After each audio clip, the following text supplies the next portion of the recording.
Hello everyone, I'm Jamie, and today I'd like to share an intriguing story about my mother-in-law, Sarah.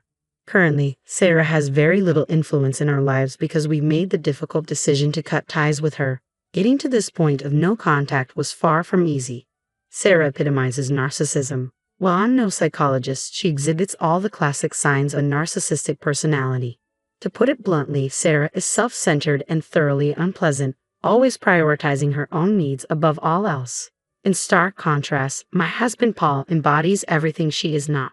I believe this difference largely stems from his upbringing, as he was primarily raised by his father after his parents' divorce when he was young. Tragically, he only reconnected with Sarah after his father passed away from a terminal illness.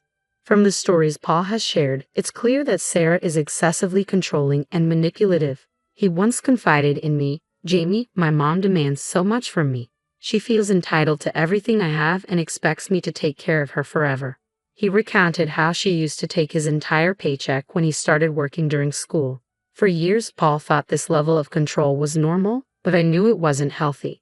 "You were essentially enslaved," I told him. "You worked while she lounged around in her apartment. You need to make some serious financial changes." "I know," he replied, his frustration evident. "I've tried talking to her, but she always guilt trips me about abandoning her or leaving her to fend for herself. I even suggested she find a job, but she refuses to listen." Paul struggled with his student loans while financially supporting Sarah, who had stopped working when he was just 17. The same year he landed his first job. From that point on, he became the family's primary breadwinner, isolated from their extended family and completely under Sarah's strict control. He had no friends because she didn't allow it, and he could barely afford a phone. When Paul went to college, he was introduced to a whole new world, despite Sarah's attempts to keep him from attending. It was there, away from her overwhelming influence and among diverse people, that he finally recognized how abnormal his upbringing had been. 3 years into our relationship, I felt compelled to confront him about it. "Paul, your mother has been emotionally abusive towards you. She's manipulated you for years and squandered the inheritance your father left you. Why do you continue to support her?" "What can I do, Jamie?" he replied, his voice heavy with resignation. "She's still my mom. After years of hearing that she deserves my money, it's hard to break free. I can't cut her off entirely. She's the only family I have left apart from you." "I understand that," I said gently, "but you need to reconsider your situation. You're drowning in debt. How much longer can you keep this up?" Paul didn't have an answer. He realized that continuing to support Sarah meant he'd never escape his financial burdens, which made me question our future together. I was acutely aware that Sarah could become a significant obstacle, potentially trying to stake a claim on everything we owned. She already resented our relationship, saying things like, "Don't think you can take my son and his money. I'm his mother and the only one who deserves his things. You're just a gold digger trying to steal him away." "You need to stop relying on Paul," I retorted. "He's an adult, and so are you. You're perfectly capable of taking care of yourself." "Shut up, girl. Don't tell me how to live my life. I won't lose my lifestyle to someone like you. Paul will always be under my control, and I'll make sure of it," she snapped back, her words piercing but failing to intimidate me. Unlike Paul, I had a strong backbone and a knack for subtle revenge, which empowered me to handle Sarah without letting her harm us too deeply, even if I often endured her insults. As time went on, I found Sarah increasingly bearable. Both Paul and I completed college. I began working at a studio while Paul secured a fantastic position as a graphic designer. Despite his challenging upbringing, he was a dedicated student who achieved significant success. However, Sarah continued to exploit his finances without remorse. When Paul and I got engaged, Sarah was furious. She accused him of marrying a gold digger and expressed her worries about her own welfare. "How can you even think of getting married now? You still need to take care of me. This would be a terrible financial decision." "Mom, I'm already taking care of you, and getting married won't change that." Paul reassured her, but Sarah remained unconvinced. "But your wife will take all your money. You'll have nothing left for me. She doesn't earn much, and her mother is no help either. They'll just become a burden to you." "Excuse me, but my mom and I can manage perfectly well on our own." "We don't need to rely on your son," I interjected calmly, though her accusations stung. I held back the urge to tell her that she was the real financial burden. I knew that would only spark a pointless argument. I preferred to maintain the peace. Sarah saw my silence as an opportunity to further insult me and my family. My family, valuing respect and dignity, chose not to retaliate against her barbs, opting not to stoop to the level of arguing with a narcissist. Despite Sarah's attempts to sabotage our wedding plans, Paul managed the situation well. Although it frustrated him, he couldn't bring himself to completely sever ties with her. After our wedding, we settled into our new home. The specifics of how we acquired the house aren't relevant right now, but when Sarah found out, she was livid. She called me seething. "So, you've already started messing with my son's money? Buying expensive houses without even discussing it with me?" "I have no idea what you're talking about, Sarah. Besides, how Paul and I manage our finances is none of your business," I replied, standing firm. I cut the conversation short, replying firmly. Sarah's resentment was palpable. "You think you can live in a big house while I'm stuck in this small rented apartment? Mark my words, Jamie, you won't enjoy my son's house alone." At the time, I brushed off her threats. She had a knack for making dramatic statements, and I had learned to ignore her, refusing to give her the reaction she craved. That was until one day when something alarming happened. While I was at work, my mom called, sounding puzzled and concerned. "Jamie, why is your stuff at my house? Did something happen with Paul?" "What are you talking about, Mom? Nothing is wrong between us." "How do you know it's my stuff?" "The moving guys told me your name," she explained. This unexpected turn of events hinted at Sarah's deeper meddling, a dark reminder that my strategy of ignoring her might no longer suffice. "Jamie, your boxes arrived here with your name and address on them. I've opened a few, and they're filled with your clothes. What's going on? Did the movers say who sent them?" My heart sank with a dreadful suspicion. "They mentioned someone named Sarah," she replied, her voice laced with concern. "I think you should come home right away and sort this out."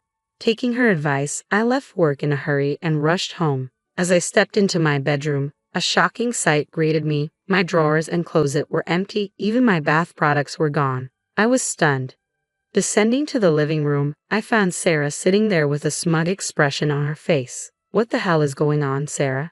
Why did you touch my stuff and send it to my mom's house?" I demanded, struggling to keep my composure. Her response was chilling. "I'm here to set things right. From now on, only the homeowner and his mother will live in this house. A mother always has more rights than a wife. It's unfair for you to live here." "What are you talking about? You're out of your mind." I shot back, my anger rising. "Since the house belongs to my son, only he and I will stay here. You need to leave and go to a house that's in your name." "So, you're saying only the person who owns the house should stay here?" I clarified, trying to comprehend her twisted logic. "That's exactly right," she replied, a triumphant glint in her eye. "What I mean is, since I've already sent your stuff away, you can just leave. Don't worry, my son and I will be very happy here," she declared before turning and heading upstairs. I was furious at her audacity, unable to believe she was trying to throw me out of my own house. This house was in my name, and I was the rightful occupant. I couldn't let her force me out without taking action, so I made a strategic call. I immediately phoned Paul, urging him to come home as quickly as possible. He assured me he'd be there soon. When my mom arrived to check on the situation, we were both deeply unsettled, but I knew we needed to stand our ground against Sarah's outrageous attempt to usurp our home. When Sarah saw my mother, she was visibly flustered. "What the hell, Jamie? Why is your mother here? I told you that you and your family can't be here. I've already sent your stuff to your mother's place." "Then why is she here?" I replied with a smirk. "Well, you said that from now on, only the homeowner and the mother can stay here. So I called my mother and invited her over. This house is owned by my son. You should not be here." Sarah countered sharply. "I demand that you leave immediately." I couldn't help but laugh, finding the irony delicious, and my mother joined in. Though I was angry, the laughter provided a welcome relief, reminding me of what needed to be clarified next. Once we composed ourselves, I turned to Sarah with a calm demeanor. "Just for your information, my dear mother-in-law, this house belongs to me," I began, my tone even but firm. "Yes. This house is in my name. It was part of my inheritance from my grandfather, who passed away recently. You can't be telling the truth. I don't believe you. This house cannot be yours. I know my son got this house for you." Sarah sputtered, disbelief etched across her face. "Just wait till he comes home and shows you your place. I will not tolerate you keeping me away from the house." Sarah's confusion was met with a blunt correction from my mother. She's telling the truth, Sarah. You have some messed up logic about deserving your son's things. Even if the house is Jamie's, you shouldn't be so entitled. Jamie is Paul's wife and is equally entitled to his assets. I don't take advice from freeloaders, Sarah snapped at Rebecca. I suggest you keep your mouth shut. As for Paul, I will stay with him and ensure he divorces Jamie soon. Just a few minutes later, Paul walked through the front door, clearly bewildered by the sight of his mother standing in the middle of our living room. He looked even more puzzled to see my mother, whom I hadn't told him I invited over. Hey, guys, what's going on here? He asked as he entered. Jamie, you told me to come home soon. Has something happened? Something has happened, Paul. Your overbearing mother and her mother are trying to take over your house, Sarah declared dramatically. Paul, taken aback, responded firmly, Mom, what the hell is going on? Why would you disrespect my wife and her mother? They're right here. He then turned to me, giving me the floor to explain. Let me tell you what happened, I began, ready to unveil the absurd scenario Sarah had orchestrated. Paul stood in the middle of our living room, utterly stunned as he processed what I had just explained. Oh my God, are you serious? Mom, did you pack up Jamie's belongings and send them to her mom's house? Did you come into our home and move our things? Who gave you the right to do that? I'm just trying to help you, Sarah protested, feigning innocence. You need to reconsider your marriage. I've been telling you not to tolerate her freeloading behavior. Trust me, I can find you a better wife. Mom, I've told you so many times not to interfere in my marriage. Why are you still doing this? Paul's voice was firm, his frustration clear. I'm standing up for you. Your wife will drain your finances if you don't end this. That's why I moved into your house. I'm going to stay with you. You need to stop saying it's his house. I interjected firmly. Sarah, I've already told you this house is mine. If any mother is staying here, it will be mine. Paul looked exasperated as Sarah continued her tirade. Look at what your witch of a wife is saying. I told you she's a gold digger. She's already claiming this house is hers. Mom, stop insulting Jamie. This is ridiculous. Paul snapped, his patience worn thin. She's right, the house belongs to Jamie. It was part of her inheritance after her grandfather passed away. Sarah's face turned ashen as the truth finally dawned on her. My mother chuckled slightly from the corner, enjoying Sarah's discomfort, while Paul looked like he was on the verge of losing his temper completely. Desperate to regain her composure, Sarah scrambled for another angle. It doesn't matter, since you two are married. This house is yours too, Paul. I have the right to stay here. Why should I live in a rented apartment when you have a house? I won't let Jamie take everything from me. You need to kick her out, Sarah insisted stubbornly. Mom, you need to leave, Paul declared, his voice rising with each word. I've had enough of you meddling in my marriage. No matter how much you dislike Jamie, I am not leaving her. I've made that abundantly clear. You've gone too far with your antics. There's no way you're staying here. Your wife is blackmailing you with the house, Paul. You can't stay with her. Trust me, it'll be so much better if you divorce her. I can find you a new wife. Sarah tried to manipulate the situation further. The tension escalated, and chaos ensued. Paul began shouting at Sarah, his anger boiling over, while I joined in, equally furious at her outrageous behavior. It was clear that this confrontation was reaching a breaking point. Finally, fed up, I took decisive action and kicked Sarah out. She looked desperately at Paul for support, but he couldn't even meet her gaze. I stormed to the guest room, grabbed her suitcases, and threw them out the door alongside her. Sarah spent a solid hour weeping on her doorstep until I warned her I would call the police if she didn't leave. Eventually, she got up and left. Inside, Paul was overwhelmed with guilt and began to apologize profusely. My mother discreetly slipped into the kitchen to give us some privacy. Jamie, I'm so sorry. I should have cut ties with my mom a long time ago. All these years, she kept attacking you, and I still allowed her into our lives. I thought she might change and accept you as my wife. But it's clear now that she never will, he lamented. Paul, I understand she's your mom, and you felt a duty to take care of her. But her behavior has been unbearable. She tried to kick me out of my own home, I replied, my voice firm yet weary. I know, Jamie, and I can't believe she went that far. But don't worry, she won't get away with this. I'm going to stop supporting her financially. She doesn't deserve my kindness after what she's done. You won't have to deal with her again, Paul promised, his tone resolute. We spent a long time discussing our boundaries and expectations moving forward, reaching a solid understanding that brought me considerable relief. To lighten the mood, my mother stayed for lunch, and we ordered some delicious meals through DoorDash. Despite the morning's upheaval, the day turned out fairly well, aside from my belongings being displaced. It was, in a way, satisfying to finally show Sarah that her behavior was unacceptable. My mother had spoken to the moving company, ensuring everything would be taken care of moving forward. When we arrived at her place and explained the situation, they agreed to return my belongings, though it would take some time. In the meantime, Sarah didn't stop her attempts to stir up trouble.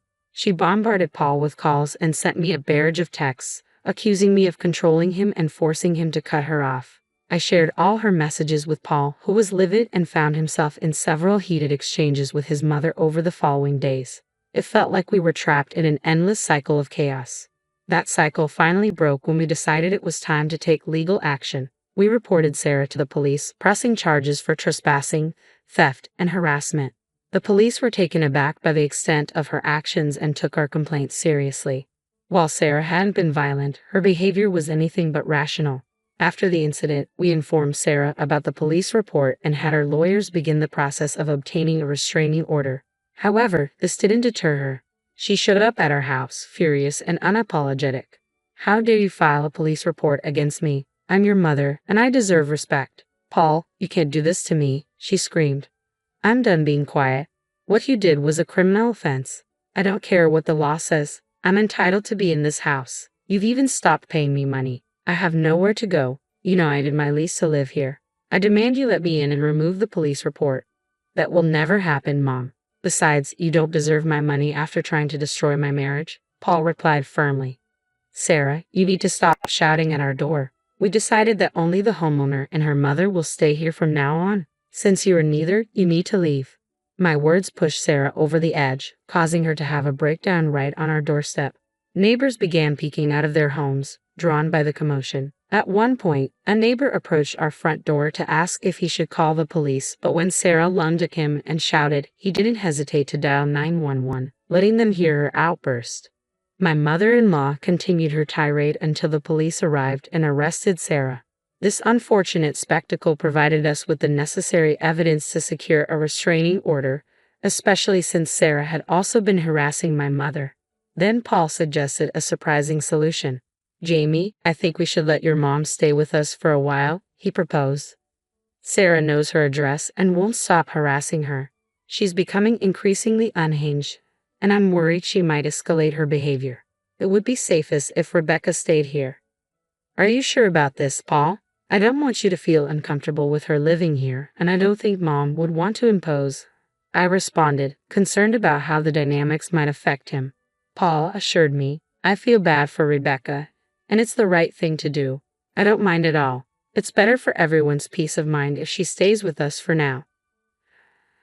"I know Rebecca is a reasonable person, Jamie. I'd have no problem with her staying here. She's very respectful of our boundaries." That joke between us brought out a hearty laugh, lightening the mood despite the circumstances. I could see that Paul was still struggling with the fallout from his mother's actions, but he was earnestly trying to distance himself from her toxic influence. Cutting ties with a narcissistic parent is a complex and painful process, and we've been discussing therapy for Paul to help him navigate these emotional waters. He's open to the idea but needs some time to organize his thoughts. Understanding his mental state, I'm doing my best to support him. Meanwhile, cut off from directly contacting us, Sarah has been trying to appeal to my mom, Rebecca, to garner sympathy. She laments how unfairly she's been treated, claiming she has nowhere to go and is now living in her car.